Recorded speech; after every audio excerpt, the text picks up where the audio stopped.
or to unspeakable grief. The central topic is the loss that these families have suffered. Stories that need to be shared because the parents who are listening who have not suffered a loss think that they couldn't. But they could. They certainly could. And that's, I think, one of the scariest things that we've learned over the course of the last 15, 17 years that social media's been around, and more so recently, is the fact that it could happen to absolutely anybody. I mean, we always talk about, in the olden days, if your kids were under your roof, you knew what they were up to. At least they were safe, right? And now they can be in the next door room on a tablet or on a phone and can be going down these rabbit holes. And before you know it, within 24 hours, they could be taking their life. Our kids are young. They're 3 and 5. I mean, they're amazing. But all you want to do as parents is protect them. And so as we can see what's happening in the online space, we know that there's a lot of work to be done there, and we're just happy to be able to be a part of change for good. That when your children ask for help, someone, is there to give it. If you know how to help. Thank you. At this point, we've got to the stage where almost every parent needs to be a first responder. And even the best first responders in the world wouldn't be able to tell the signs of possible suicide. Like that is the terrifying piece of this. You can't tell this story to everybody. People don't understand. It's something Donna and Chris Dolly know all too well.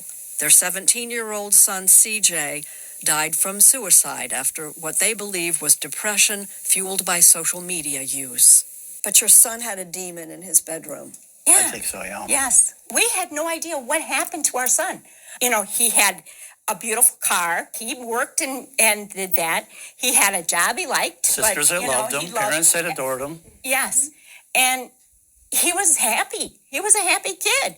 And like so many parents in their place, the Dollys say a factor in their son's depression and death was his smartphone, a device designed to be so addictive that he couldn't put it down, not even in the minutes before he died. He still had it in his hand, the phone.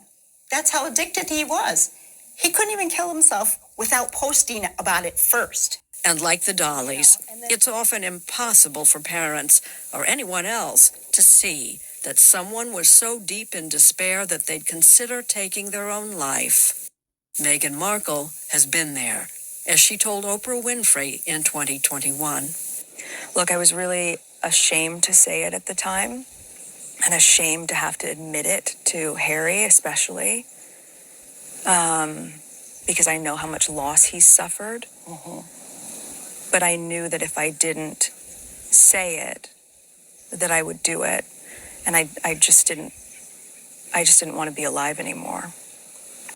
You had an experience that connects you to these families. And I see you touch your husband's hand in just the way I knew that you would be looking after each other if I went places. But the connection that you have with people is they know you had suffered too, personally. Contemplating killing yourself is what suicidal ideation was. And I'm dancing around this because I can see you're uncomfortable with my even going there. Do you? I understand why you are, though. I wasn't expecting it, but I understand why you are, because there is a through line, I think. And when you've been through any level of pain or trauma,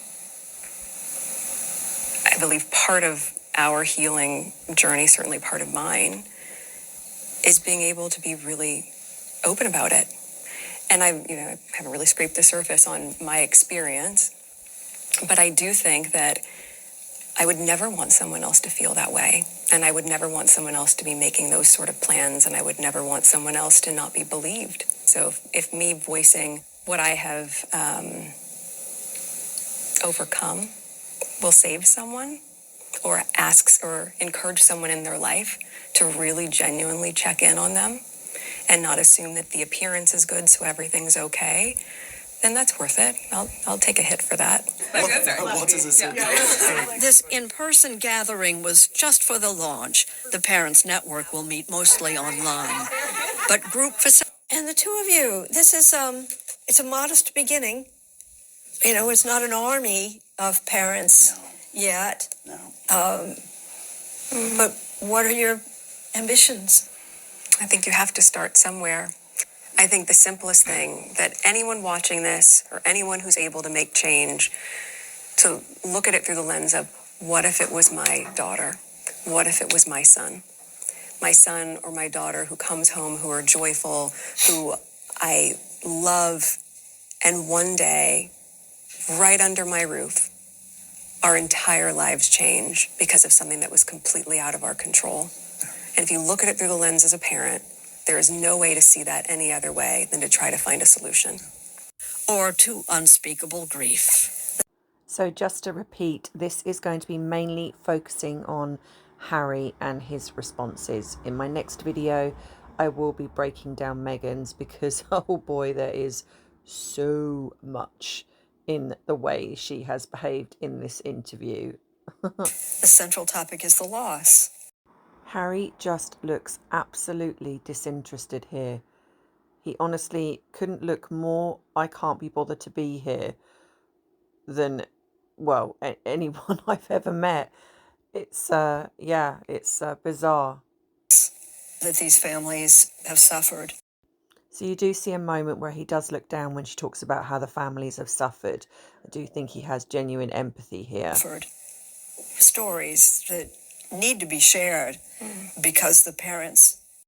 See here, to me, he has a reaction to her voice, which is very interesting. So I definitely feel that it shows that he has, that sort of reaction to as soon as she speaks. Who are listening, who have not suffered a loss, think that they couldn't.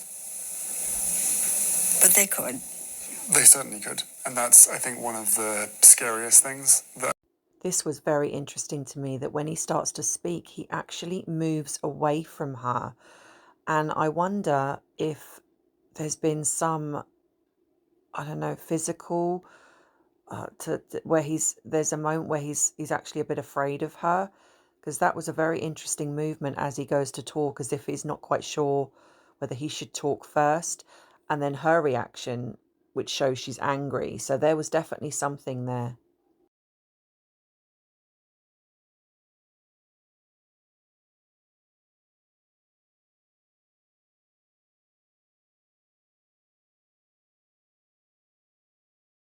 That we've learned over the course of the last 15, 17 years that social media's been around, and more so recently, is the fact that it could happen to absolutely anybody. I mean, we always talk about, in the olden days, if your kids were under your roof, you knew what they were up to. At least they were safe, right?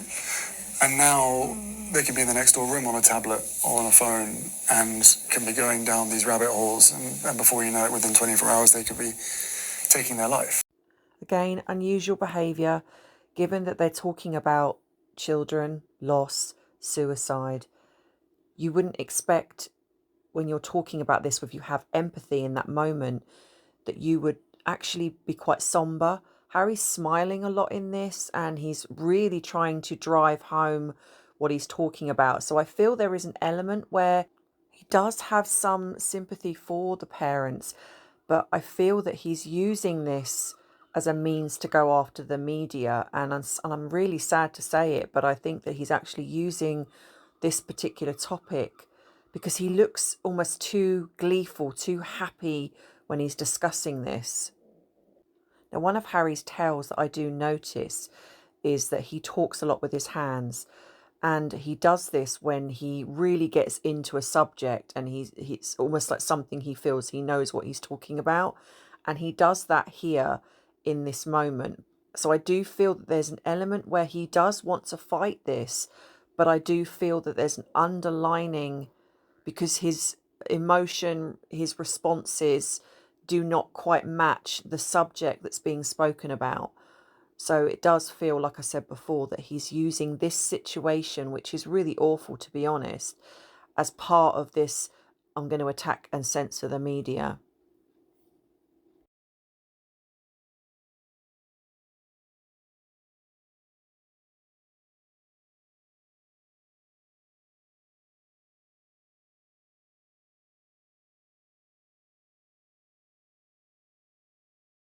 Our kids are young. They're 3 and 5. They're amazing. I couldn't believe how tone deaf she was, and I am going to go into this a little bit more in the Meghan version of this interview, but I realised that she was angry that Harry started talking first, and she needs to control Harry. And so what I think she did here is she mentioned something that Harry knows is a lie. It's to keep him in place. And I think she does this in a lot of videos. She mentions the kids, or she does something to keep Harry in line, as if to say, don't keep going. You know, this isn't about you. This is my time to shine. It's to keep him in line. Base. We know that there's a lot of work to be done there, and we're just happy to be able to be a part of Well, you change hope for good. that when you're And again, look at his body language. When she's talking, he looks up above. He is not interested. And the fact is that she's got his hand on her knee, which we know she does, which is, like I've said here, it's like leg cleansing. And I think it's a form of coercive control for her, but he doesn't respond. And this is very unusual for a couple who are supposed to be in love. You would expect that when she puts her hand on his knee, especially talking about something that's quite painful, allegedly, he would respond to reassure her, but he doesn't. He's very cold. He is very disengaged here with her. And in my opinion, this is one of the biggest tells. These two are not romantically together. This is now, like I've said before, well, I've been saying for a long time actually, a purely business relationship. when your children ask for help, someone, is there to give it. If you know how to help. Thank you.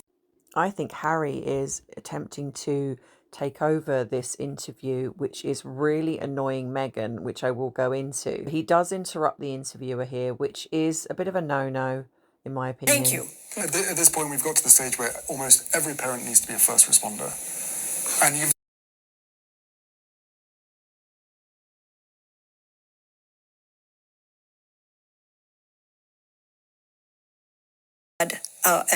An experience that connects you to these families, and I see you touch your husband's hand in just the way I knew. And here is another telling moment, like I said before. She has her hand on his knee, and he could not look more disinterested. He is not engaged with her, just in looking at her. His hands, they're in a defensive pose, like he's protecting himself. And she is grinning. And I'm going to get into her because she's grinning whilst talking about suicidal ideation. She just has just the most bizarrest body language. But I think his is very telling here. And I'm dancing around this because I can see you're uncomfortable with my even going there. Do you? I understand why you are, though. I wasn't expecting it, but I understand why you are, because there is a through line, I think. And again, when talking about a subject that, if this had happened, would be very painful for both of them, both of their body language is completely different. She just has this frozen smile on her face that she often has, which tells me that she potentially did know this was going to be spoken about. Harry looks, again, disinterested. He's very disconnected from her. And I do feel that he's wondering what she's going to say. So it's almost like he is showing an interest in what she's talking about here, but he's uncomfortable, and it's not in the way of, I care about you, I love you, and this is an uncomfortable thing for you to be talking about, so I'm here for you. It's like he's interested in her answer. And I suspect it's because she used this as manipulation, and he knows that she's not going to say that. when you've been through any level of pain or trauma, I believe part of our healing journey, certainly part of mine. And again, nothing from Harry. He is biting his lip. He looks uncomfortable. He's defensive. He doesn't reassure her, and actually looks down and starts self-soothing.